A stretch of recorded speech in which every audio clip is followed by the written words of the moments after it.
Sebanyak 6 kendaraan terlibat kecelakaan lalu lintas beruntun di Jalan Lintas Padang, Bukit Tinggi depan Sanjay Mananti Padang Luar Banu Hampu Sungai Puar, Kabupaten Agam, Provinsi Sumatera Barat.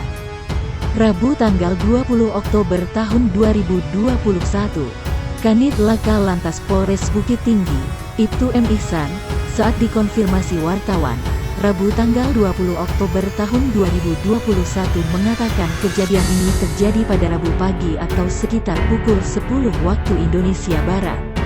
Kasat Lantas mengatakan, untuk kendaraan yang terlibat telah dievakuasi, dan beruntung tidak ada korban jiwa.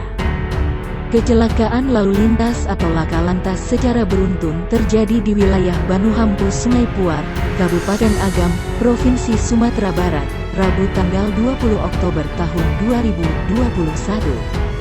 Terlihat satu mobil Brio mengalami ringsek setelah insiden laka lantas tersebut.